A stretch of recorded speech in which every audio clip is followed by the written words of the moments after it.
Point, where we break down stories that matter most to our nation. I'm your host, Sharon Mandor, and today we are diving into a critical topic that's shaking the healthcare sector, one that directly impacts all of us.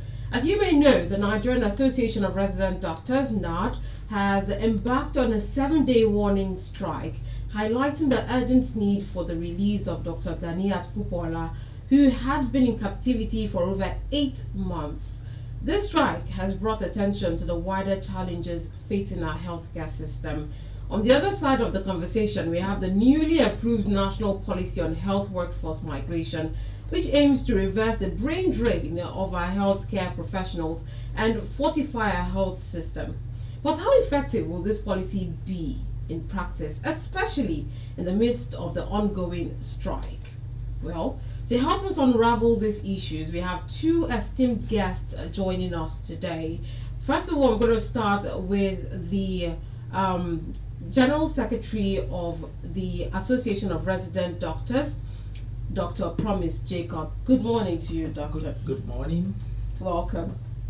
And then we have Dr. Anekpeno Ayo, who is still from the Association of Resident Doctors, the president of the Association of Resident Doctors, Uyo Teaching Hospital chapter. Good morning and welcome to you, Doctor. Good morning, Sharon. Good morning, listeners at home. Welcome. All right, says Joseph, we have a lot to talk about today. And I would like us to first of all go into this kidnapping, this abduction issue of your member, Dr. Ganiat Popola, the reason for this strike in the first place. Give us an insight of what's going on, the communication, everything going on, the information we need to know. All right, thank you very much, Sharon. For kidnap cases, we are very sensitive to things we let out on public because it's a very sensitive issue. Yeah. But the few that we can let out is that she was kidnapped at the hospital premises of the National Eye Care Center in Kaduna, exactly on the 27th of December 2023. She was kidnapped alongside her husband and a nephew. It was her nephew? Yes. Okay, because I learned son at some point.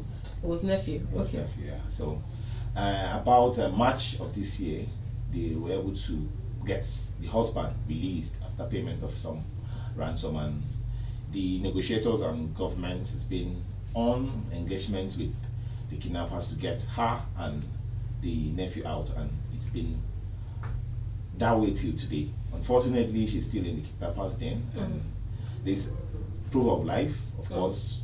Certainly, we had that communication. The members of our association who are very close to the family had that communication with the family to confirm that proof of life. The essence of the strike came up after our protest. There was a national protest in the hospital premises of all training centers where resident doctors are all over the country, and that's exactly about a week or two ago. Unfortunately, we felt that the protest would have called government attention to seeing the need to get her released and reintegrated back to her family and our workplace. But unfortunately, we didn't get the desired outcome. So we felt, following our extraordinary National Executive Council meeting on Sunday, to declare a 1-week warning strike. And we had commenced that in all training centers where resident doctors are in the country. Okay, let's try to understand this, right? The ransom, the kidnappers asked for ransom and it was paid, and then they released the husband. Was it not paid in full, or what was the agreement, or was there any arrangement? Why are they still there? Why did they still keep them in captivity?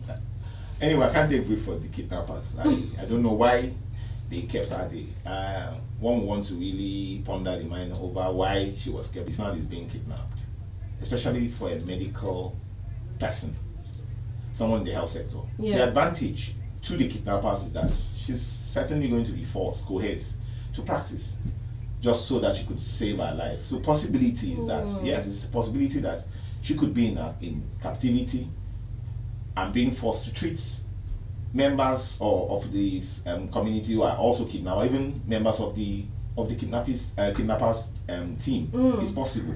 That is what we want to believe. But right. I can't take brief for them. Let's go into communication between the Association of Resident Doctors and the government. How has it been? Have you gotten any response since the beginning of this strike? Yes, there is some response. The National Officers Committee with the local chapter in Kaduna State have had a lot of engagement with both the local the government of Kaduna State and also the federal government. As that Monday, there was a meeting with the Minister of State for Health, who informed the NOC that he would communicate the defense headquarters and the security advisor to the presidency on this issue. And we believe that if they are sincere with their commitment, we are sure that we should have something tangible. And the tangibility in what we are looking for is citing Dr. Popola out of the kidnappers' den, alive and well. That's what we intend to have as our minimum outcome. Let me move to Dr. Jacob now. This strike, what are you expecting before the strike is called off? And if the demands are not met, what's next? It's simple. Before we went on strike, this issue have been for a very long time. 8 months somebody has been in captivity. And one thing I always say is that take yourself to be that person or the relative of that person. Will you like all the story that we are working, we are doing everything, and we've not seen the person? So what we are asking as an association is that our members should be relieved. And even when we look at the statistics itself, because it's not only coming back to her family alone that the people missing her, a whole lot of persons, the husband, the 5 children, her aged parents, and the medical community, and also her patient, they are all missing her and waiting for her. So the minimum requirement is that we want our colleague to be back to us. So as long as she's there, I cannot say, but there is a possibility of extension of the strike if she's not back after this 1 week warning strike. All right, this has serious impact on the economy, but we'll get to that point. Can you give us an insight of the kind of efforts that the federal government has put into since you started communicating with them? I mean, it's been 8 months. So what's the excuse? What are the efforts that they've put into? Yes, they've put some effort. So we'll not say that the government, they are not doing their best. They are doing, but we also, what we want is results. Because after our protest, national protest, and we've seen some of the communication between the Federal Ministry of Health and other security agency, and also that the Kaduna State government, so they've also been trying to see how to resolve the issue with other security agencies. So there've been a lot of communication, there've been a lot of meetings, but that it's not what we want. We don't want a lot of communications, we don't want a lot of meetings, we want results. We want our colleague, and that's when we see our colleague, that is when we'll know that the job that they say they are doing have been completed and it is well executed. Might I also ask, this proof of life, when last did you hear, are you communicating with her? When last did you hear of her being alive in code? Okay, at the extraordinary National Executive Council meeting, which was on Sunday. Okay. As at Saturday, before that Sunday, the local chapter of the ALD, who are close, and some other persons who were nominated to have the discussion with the defense sector aimed at getting her out, had informed the National Executive Council of our association, that's NAD, that they had a phone conversation. Yes, exactly, with her. So of course, it wasn't a recorded type; it was a live phone conversation. So that to us makes us feel that yeah, she's alive, and we just want government to be very apt and fast in getting her out so that we won't lose her. You say fast, and then this has lasted for 8 months. I don't know if there's any fastness anymore with this 8 months. It's been a really long time. During this 7-day warning strike, how do you intend to balance your advocacy for the release of Dr. Pupola and the potential public health implications of this strike? All right, thank you. Like what we're doing right now in is 96.5 FM is, of course, sensitize the public to make them understand that the Association of Resident Doctors and at large NAD as a whole really do not like strike, and that the reason why we are striking, having this industrial disharmony, is because of a life of our colleague. So we are first to sensitize the public to make them understand. I believe there's some government person listening to me now who've got the contacts or close contacts of persons at the Aso Rock. We believe that if the presidency gets to hear and know about presidential fiat can be given, and that would help us get our colleague out. In the aspect also of the public, the implications of our strike, unfortunately, we have to say this: you have to be safe first to be able to deliver healthcare services to others. There is no healthcare worker that will be willing to function maximally if it's not assured of safety. And insecurity, kidnapping has become a Nigerian factor. So this strike is also a call to government to get to protect our health institutions. You can imagine the embarrassment that this doctor was kidnapped. It just shows how lax in security most of our hospitals are. So it's a call for government to beef up security, to help us who are working, at least to have some safety measures so that we can actually deliver on our jobs. Okay, let me take you back to what you said earlier about if the president knows. Are you saying that this is possible that the president is not aware that the National Association of Resident Doctors are on strike?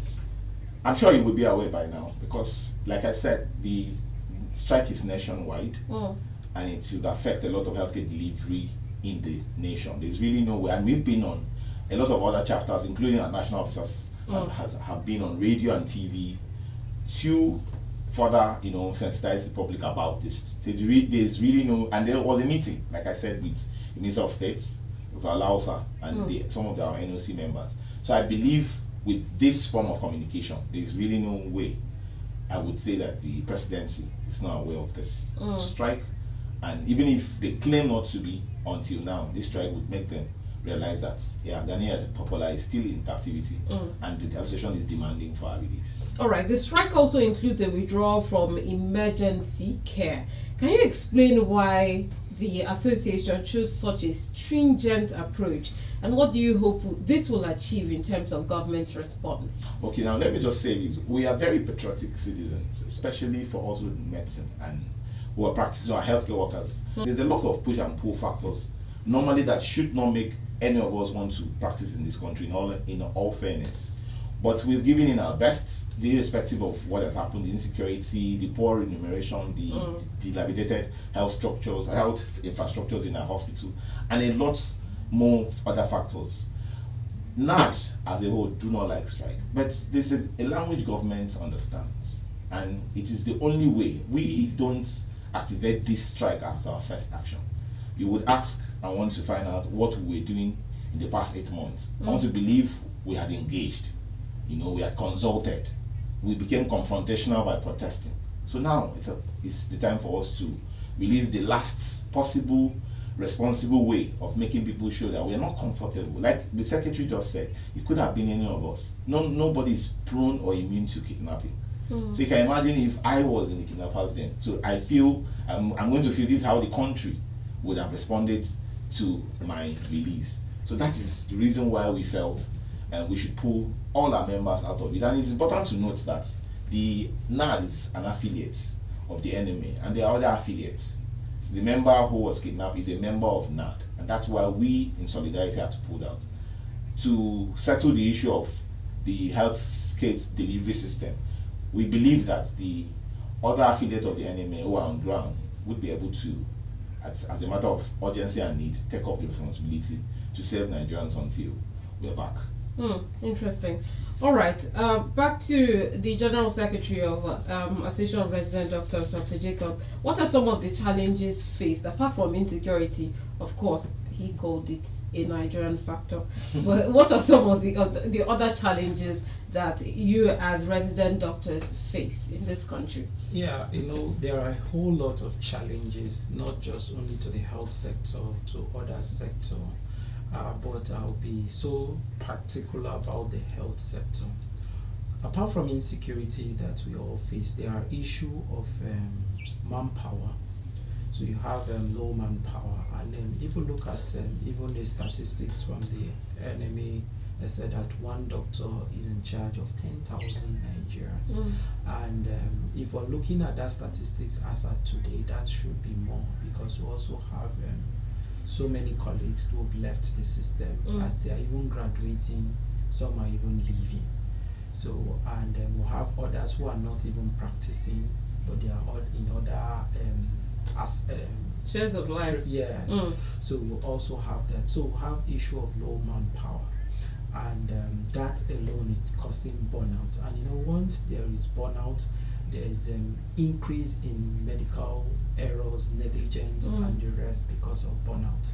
Then there are also issues with equipment. Our hospitals are not well equipped to carry out its maximum capacity, what we're supposed to do.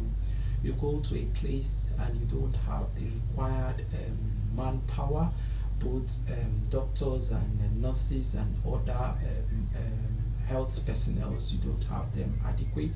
So those issues of that manpower, even the equipment, you can't even have much equipment to even carry out your function. And there are also so many things that you can. Then the environment is hostile, that you need to thrive in a good environment. You go to the consulting room, very hot, sometimes no light, and you just be fanning yourself. Imagine and somebody coughing, and the place is just so stuffy, number of patients, and they are just trooping. So the issues are there.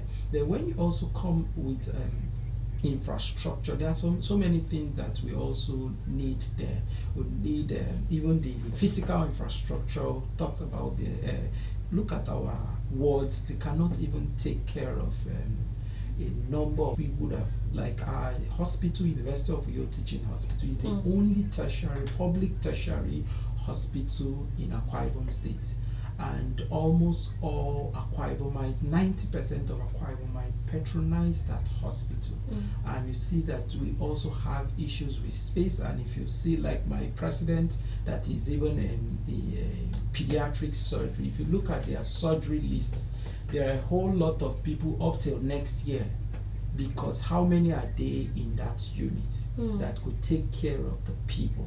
So we have a whole lot of issues when it comes to, and again, the remuneration. If we look at our colleagues, why they are leaving, some of them now, it's just because of the money. How many now, irrespective of what you're paid, with the inflation, it cannot even take you to fuel your car to work. Now it's as if you just transport yourself to work and you just feed with your salary. You cannot do any other thing other than that. You can't even help somebody. Before you think of helping somebody, you just be considering, oh, how much will I now? Fuel is about 890, 900, 950, and a dollar, it's about 1,500 that you cannot do. So it's even causing a whole lot of problems for us to take care of. So if the government could address this issue, I think it could also help, and also bring back our colleagues. Also the look at the security, look at even the general infrastructure, utility, and the rest. So it could help and make life easier, and also make the practice more pleasurable. I remember you said a lot about JAPA, and I know that we're going there to that policy. But then again, I just remembered, 20 medical students were abducted recently, and then also released last weekend. And someone said that the people that give out medical services, people in the health sector, are being targeted for some reason or the other. I'd like you to respond to that, and then Dr. Ayo, and then let let us know more challenges, if there are other challenges that he didn't point out that you face as resident doctors in this country. Okay, he's mentioned quite a number of them, like the enumeration he mentioned, job satisfaction, like he said. You want to work at a place where you can lay your hands, have hands-on experience on a lot of things, develop yourself as a professional. Unfortunately, the Nigerian health system does not allow you to do that. If you must do that, then you're going to spend out of pocket, because you would want to visit areas or facilities that have that. And then on the issue of whether medical doctors or healthcare professionals are targeted, I want to say this. I think if you look at the demography, the medical personnel, healthcare workers are in the middle class. So most... We still have that? I'm just trying to give just my opinion. Right. And why that is so is because I feel, it's my opinion, that the kidnappers are looking for money. And that they will not go after those in the low income class. In fact, if they kidnap, there's a possibility that it wouldn't make any returns for us. So they go after those in the middle class and of course the elite. So now, unfortunately for us, like you had said, we felt we were at the middle class, but the recent economic realities has really pushed a lot of us down. Now, the other aspect of the reason why they kidnap is what I just mentioned. If you kidnap a doctor who is a specialist and you put him in your den, you could make use of him. You could force him, of course, to deliver healthcare services to the people within that camp. And that is one of the things I feel is making most of the kidnappers to target doctors. And of course, we are committed people who at night we're out for services. We don't, like he said, we don't really care if the environment, most hospitals, if the environment is safe. It's our duty, because we're patriotic people, it's our duty to deliver healthcare service, our service to humanity. And really, you will not really say that in this country we have a place where everything is standardized, where I could be assured of my safety. So I feel it's just because of the laxity in the security services of a particular area that is making kidnappers patronize in those aspects. I want to believe that nobody is really prone to it. Nobody, both medical or non-medical personnel. Anybody can be kidnapped in the Nigeria of today. All right. Back to you, Dr. Jacob. Now, looking forward, what steps should be taken to prevent such incidents, such as the insecurity, the abduction of health professionals? Steps to be taken. First, we need in our workplace, our workplace to be secured. And I know that the government and the security agencies, they know what to do. So just as they will not come and teach me my job, I also not want to teach them their job. But we need to get more personnel, because sometimes when we talk and you hear the Inspector General of Police talk, we'll always talk about that the number of police officers are not able to protect the over 200 million Nigerians. So, and we also expect that the government should increase the workforce of the police and other security agency to be able to do an effective policing, and also to work with other stakeholders, the traditional rulers, and also some other opinion leaders in the community, to ensure that they bring out this community policing and work, and also the issue of the state policing. I believe that if we start the state policing, the state government also would take up responsibility, because most of them hide under that they don't control any security apparatus. So if that will happen, that can also help to increase security, both at where we work and also where we live. Because one thing that I know, that if they can't get you, if they know that where you work is a fortress, they will look for where you live. So that government should also look at where we work and also where we live, to ensure that we are safe, and every Nigerian, not just only doctors, but all Nigerians are safe. And also they should prosecute these kidnappers. Sometimes we hear that they've arrested somebody, and that is all we hear. We don't know further information whether they are being prosecuted or not. And what we want to hear is that they've been prosecuted. And some of the time when they even prosecute some of them, because we've seen the ones that they later release, they should be a capital punishment. If it will be death penalty, if it will be life imprisonment, that will serve a deterrent to others not to go. Because when you don't punish crime, what you do is that you tell other people that you can, yes, they can go there. You just need to spend 5-10 years. These days I hear when people say, oh, you're studying medicine is because you want to leave this country. Medicine is now synonymous to Japa, and if you see the statistics, the number of doctors that leave this country to search for greener pastures because of some reason or the other is alarming. And here in Nigeria, where they come from, it's, we are looking for manpower, but over there they adore us as Nigerian doctors. So this new policy, I'd like to know what NAD's view is on this new national policy. All right, thank you. The National Policy on Health, Workforce Migration was set up. It's a step in the right direction, I must say, but the timing, it's late. It's something that would have happened in the 90s or early 2000s, because they've allowed so much time, to leave us at where we are. The idea of the policy was to help to address the issue of brain drain of medical doctors in Nigeria. So it's now become imperative for government to try and see how they can reduce the quantity of doctors who are leaving the country.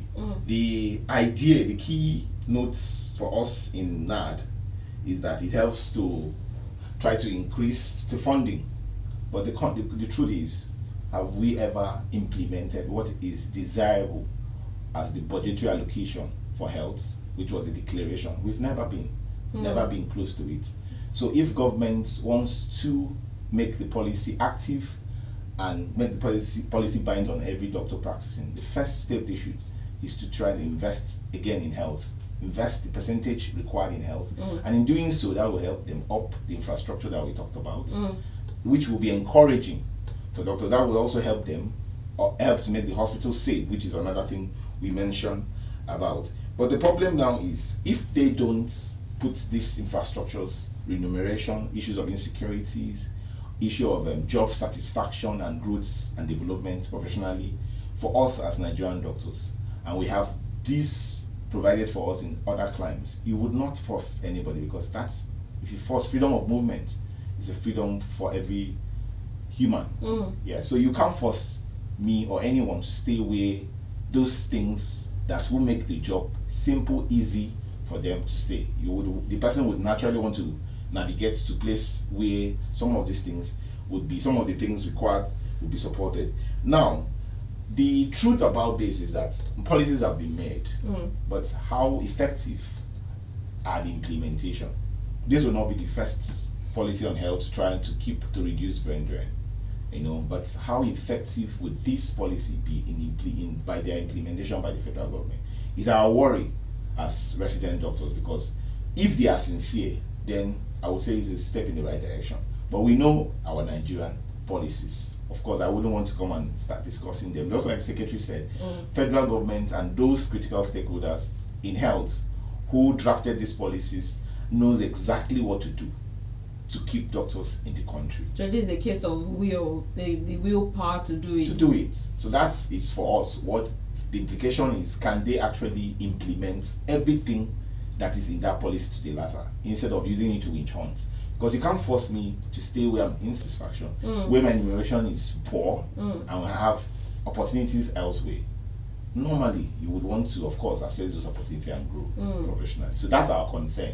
If the federal government will be sincere enough to implement as much as they can do with the policy they have drafted. This issue of budgetary allocation is not a today's topic. We've been having this discussion after every budget release, the breakdown is released. We have this discussion on education and health and why these allocations cannot reach the desired amount. It's a whole is a whole topic on its own. But the policy also emphasizes ethical recruitment practices and reciprocal agreements with other nations. Now, in your view, how realistic are these diplomatic efforts in curbing the ongoing exodus of Nigerian doctors?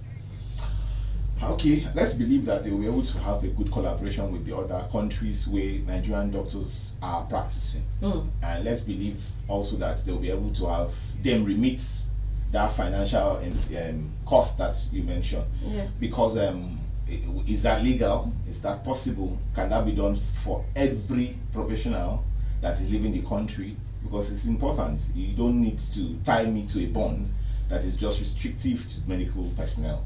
So does it mean that if a politician leaves Nigeria now to a developed country, whatever he does, the Nigeria government will be benefiting from whatever professional work he's doing there? So it shouldn't be, the policy should not be aimed at what I'm trying to say.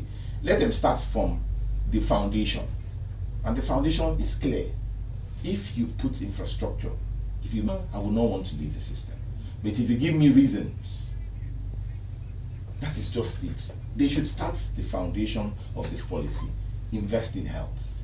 If you invest sincerely in health, it shows in the infrastructure, shows in remuneration, shows in the security, shows in the job satisfaction and growth of any medical personnel. There's certainly a reason for that person to want to stay put in that area. But if you're looking at the roof, which is okay, the person had left or is in the process of leaving, and you're looking at what you would gain when the person gets there, it's more or less an encouragement, because there are certainly going to be some factors. The person won't lose all his earning for you, the country. There's certainly going to be some calculations to get whatever they want to do. Because I understand the argument. The argument is that medical education in the undergraduate level is so subsidized in Nigeria comparatively. But the question I always ask, how can you standardize it with other developed countries? How can you standardize that the training I had as a medical student is the same with the training with someone in the UK, the US, Canada? Exactly. So in as much as they are talking about this subsidizing medical education for undergraduates, in all sincerity, they should make the education enticing enough that the infrastructure in that aspect of learning, it's there for people to have hands-on experience. And that's where we, now that are concerned about. They shouldn't be more concerned about what they will gain or restricting movement. They should put policies, put things on ground to make those available, not to even think of the JAPA concept. Yeah, I think let me also add, when some people say that medical education is subsidized, and I ask, is it only medical education that is being subsidized? I don't think so. I think if government is using that, I believe that if you also look at it in other clients, developed nation, what we're paying in our Nigerian university across board, then you could say it's subsidized. So when you're bringing out policy, the policy should cut across board. If you're saying that you subsidize medical education, there are other people leaving. Those in ICT are leaving, those in engineering are leaving, those in the banking sectors are leaving. Everywhere there is this JAPA everywhere. The syndrome is everywhere. Doctors are mostly felt because of the impact. Everybody is felt. You remember there was a time that we had issues with during the banking sector. You have issues, especially in their IT department. What really happened? Most of them left the country. So, but they will not say that. They only put their beam in health. What about also education? Most of the professors, those PhD holders, they are also leaving. Nobody is talking about keeping them. All what they are interested, it's the doctors, the nurses, and the rest. But there is something that should be done. We have the fundamental human rights, and one of them is liberty, freedom of movement. And also, if you're looking at the international labor law, you can also migrate to any country of your choice. So you cannot restrict somebody when what it's even pushing the person out is still there. We talk about insecurity, We talk about dilapidated infrastructure. We talk about now in our country, we produce, we give ourselves security, we build our roads, we give ourselves water, we pay for everything we do. But outside there that people are going, the government provide those things and they pay for it.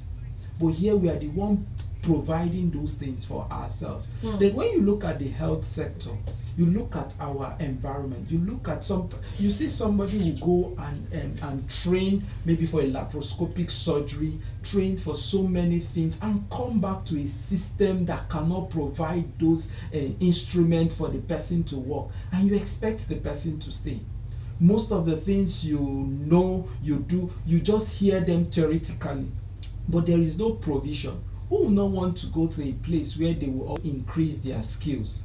People want to go to a place where their own skills will be better appreciated. So if government actually wants to enforce this policy, they should take care of the fundamental things, which are provide those infrastructure, provide everything needed to keep somebody. I remember I was talking to one of my senior colleague that came into the country. I was like, Chief, I hope you're coming back. He said he cannot come back to Nigeria. I was like, why? He said if he wants to do some of his procedures as a surgeon, sometimes they will tell him there is no light and he will need to wait. That where he is, if he's saying that his theater starts by 6 a.m., by 6 a.m. he's there. And you will start without any hindrances. But why in Nigeria there are so many institutional problems? So, and if those things, he said if government would take care of those things, he's willing to come back. But if government doesn't want to take care of it and you're trying to see how to make money, try to see how to restrict people, I think they are just losing out. That it will be difficult to implement. Take care of what is taking people out. Once you take care of that, you will do that. Then for also the health funding, they agreed in 2001 at the Abuja Declaration, 15%. Up till now, we've not even had up that in our budgetary allocation to health. We cannot boast of that. They also implemented the National Health Insurance Act that is compulsory for everyone to be health insured. But how many? It's only those working with government, those in the formal sector. What about those in the informal sectors? What is the government doing about it? And you know that out-of-pocket spending for health is so expensive, and it could push people into multi-dimensional poverty. And if we do that and we ensure that the health insurance is even working, it will also help to finance healthcare, because that will be a very good pool to finance healthcare. But if government refuse to do what government should do, then their policy, let me not just go too far, it might be dead on arrival. All right. I remember when Dr. Ayo said something about medical education being subsidized, and then how do you standardize? I just remembered back then when I was in school where about 300 of us were entitled to 10 cadaver, and it was hell because the whole place was stuffy, and it was hell. People started leaving from there, start leaving, going to other schools and even leaving the country. It was a terrible experience. In that particular aspect, something should be done about that. But it's time to open the phone lines now to get your take as a listener, to contribute to the discussion. Here are the phone lines to call: 0803 085 7755, 0803 7755, or 0809 066 6909. We're streaming live on Facebook. The handle is Memories965 FM. You could go there, drop a comment there, and we'll be reading it out. And also our WhatsApp number is 0809 066 6909. Hello, good morning. Good morning and welcome to the program. What's your name or where are you calling us from? Welcome, comrade.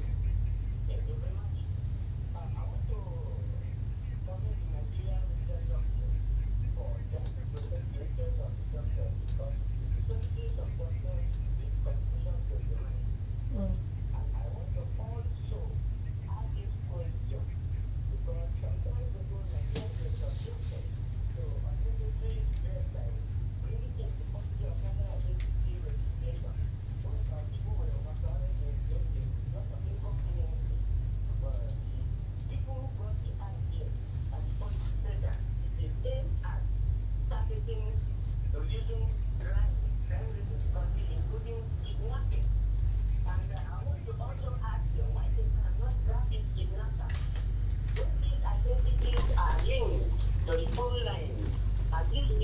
So when these kidnappers use to communicate and they are not tracking them, why is it so? Why the ordinary Nigerian artisans have been blocked severally for not linking their things to the main thing? I suggest that the people who got in the idea of me were aimed at defrauding Nigeria, they should be prosecuted because the aim is not achieved. Thank you very much. Thank you very much, comrade. We'll definitely get a response. We're still taking up calls 0803 085 7755 or 0809 066 6909. The WhatsApp platform is also open for you to send a message. I remember we're streaming live on Facebook. Can we get a response to the comrades' concerns? Yes, when the issue of Let me interrupt you. Oh. We have a call. Sorry. Hello, good morning. Welcome. What's your name and where you calling us from? I'm Mr. David calling from India. Alright. Welcome. To be precise. So there is I have to commend those doctors. Like we are saying in the here, we needed this healthcare facility is very, very serious and it's very essential. We don't have one. We got to check. But was the one they built in that place, and it has been abandoned for many years. If anything happens now, you don't know where to go. No medical, nothing. So I have to commend the doctor. Let us tell government to do the up and in. Thank you very much. Thank you very much, David. Okay, the issue of the name, I think government gave so many reasons why they were embarking on that. One, to also ensure that the identity of all Nigerians and also anybody in the country will be known, and all these things were linked to our phone lines and also even our bank accounts and everything. One thing I've seen about duplications of all these things, we have the national identity card, we have the name, we have BVN, we have so many things that we register, some of us with driver's license, international passport. I always ask the question, why can't they synchronize all this and use it? Because if you have this, you can trace anybody. If a call is coming from a particular line, you can get that line and look at it and know who it's calling and cone down on it. But I don't know why these things are happening. Probably the security experts can tell us why the challenges they are facing. All right, let's hear from another caller. Good morning to you, Fessa. Yes, good morning once again. Welcome to the doctors in the house. Good morning. This is Fessa calling. Please, I want to ask those doctors this question. Please, is it a duty of the patient to be, because when I was in the government hospital, I was the one that used to be buying, every day I would be buying syringes, buying gloves for the doctors to be using to treat me. The government to be providing those things for the patient. Because at the end of the day, the patient huge amount of money as medical bills before you leave the hospital. Thank you. Thank you, Fessa. All right, Fasa, to take care of that, your question, when you get to the hospital, most persons don't look at the charges they charge them. sometimes those consumables are not there, and like the syringes and everything. You know, the problem is funding. If we have the proper funding, that could be provided for, and the government, the hospital managers will get all that, and that will be factored into the patient's bill. But when there is no much funding, and you know there are so many things that the hospital managers will want to do, and you prioritize what you can use your resources. As we know that funding healthcare, it's not adequate. So instead of putting those things in those other way, they will look at their priorities and look at the vision of the hospital and channel those funds to those areas. All right. So that's why. But if he's been insured, that would have taken care of that, and the amount he would have paid would have drastically reduced, and the insurance would have also covered those aspects of that he's complaining. All right, let's get a WhatsApp message before we go back to the calls. It's unfortunate that people, including sycophants, will keep clearing the air that government can't do everything. Government in advanced countries provide amenities that are suitable, affordable, and productive enough for economic development. But here in Nigeria and Akwa Ibom State, negligence and too much talk is the order of the day. Why would they just jackpot to other advanced nations? Okay, the challenges of insecurity, epileptic power supply, and provide enough updated equipment and welfare. Okay, I lost that. Let's pick a call from Kevin. Good morning to you, Kevin. Hello. Welcome. Good morning, Lady Sharon. Okay, good morning, Akban. Yeah, and good morning, Dede. Good morning. This is Akban calling from here. I want to speak on this issue of kidnapping of a doctor and doctors going on strike. I think that it is not the best way to go, because if a policeman is kidnapped and police go on strike, soldiers are kidnapped and soldiers go on strike, how would the country look like? I think the appropriate authorities that kidnap doctor is released instead of going on strike, because those who are suffering now are the poor masses, and as we are told, some of them corner some of these patients to their private hospital. That means at the expense of the government, money that would have been paid into government treasury is now going into the pocket of the private hospital.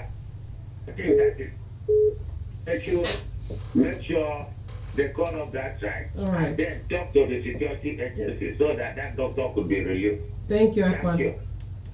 Hello, good morning, Kevin. Good morning, the Queen on the airwaves, Welcome. and your analyst, the studio. Good morning. This is Jason from the system. I'm not surprised if the doctors go on strike because of one of their members being kidnapped. Because it was in this country when an NLC president was harassed and the NLC went on strike, not even the kidnapper. So I'm not surprised about that. So if they want to release on their strike for the April, that's so big. I'm in support of that. But this strike, they say when the two levels fight, the starting suffer. You also consider the citizen. Two, I heard recently that the president wants to furnish one of the hospital in the SPT for the elite, not to, so that they will not be able to travel again. The question is not about those who are not, they're not elite. What will happen to them? And my question to your father is this: is it every doctor who travel out of the country because of the situation of the country, or some just went there for just to stay there and cash fund and all of that without anything, not because of the situation of the country? I just want to clarify from that. Thank you. Thank you very much, Kevin. All right, let's take the last WhatsApp message, one that I was trying to read before I lost it. It's unfortunate that people, including sycophants, will keep clearing the air that government can't do everything. Governments in advanced countries provide amenities that are suitable, affordable, and productive enough for economic development. But here in Nigeria and Akwa Ibom State, negligence and too much talk is the order of the day.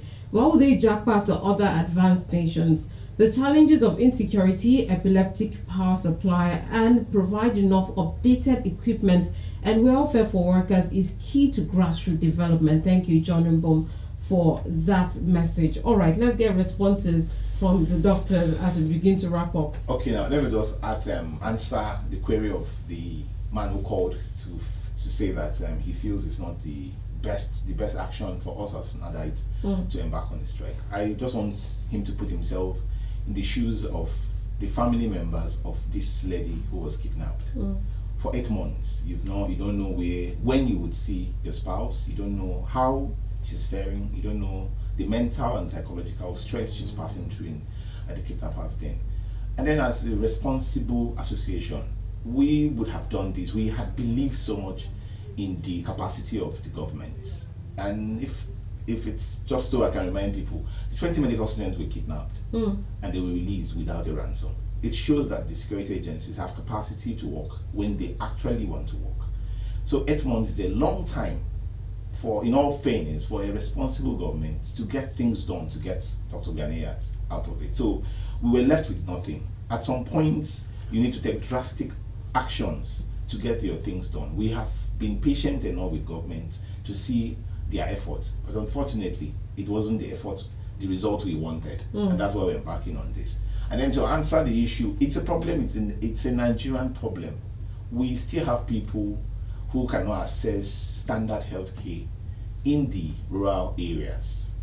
That is the truth. Unfortunately, the responsibility of having that done is that I have always proposed this in any place I talk.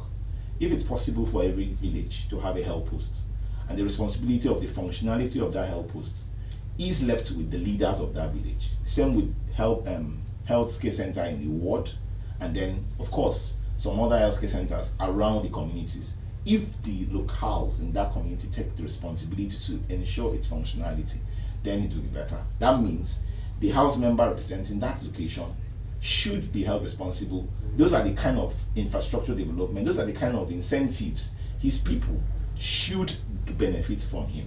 The good thing now for us in Akwa Ibom with what is happening is that there have been some renovation and even commencement of building of some model primary health care centers. There have been some that have been commissioned. We believe that if this is duplicated in most of these areas, and we know that the current administration has put up a good health team to actually help him identify areas where he can plant most of these model centers. If that is done, and then the place is adequately provided with manpower, it will help reduce this. The other aspect, which is what one of the caller mentioned, is the aspect of out-of-pocket expenses. And the secretary had mentioned it clearly. Akwa Ibom State government is also has commenced their own insurance agency, and they have started enrollment. We want to believe that if the populace in Akwa Ibom, the citizens in Akwa Ibom, enroll in that insurance policy, it will reduce the out-of-pocket expense. And then to the last person who asked if doctors who would just travel to go and catch fun.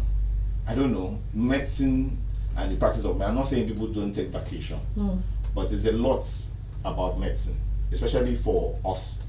You can't be learning you can't learn what you would do in future, and then at the end when you're supposed to practice, you now just leave the system to just go and enjoy. So I don't feel any doctor will leave Nigeria for vacation. All right. Let's have you in 30 seconds. Okay. We're out of time. Yes, I think for the healthcare, especially in the rural area, government knows what there are policies of one primary healthcare center per ward, and if government will implement and ensure that every political ward have a functional healthcare, not just a health center where you only go for immunization. No, that is not what the only function of the primary health center. So there are other primary care should be at that place. So I think government should try to fund healthcare to ensure that those at the community can access. Thank you. Thank you very much, Dr. Anekpeno Ayo, the president of the Association of Resident Doctors, University of Uyo Teaching Hospital, Chaplain Dr. Promise Jacob, the General Secretary of the same Association of the Resident Doctors. 5 FM. Coming up is the Ibibio Belt. My name is Sharon Mandor. Sharon, you did my thing.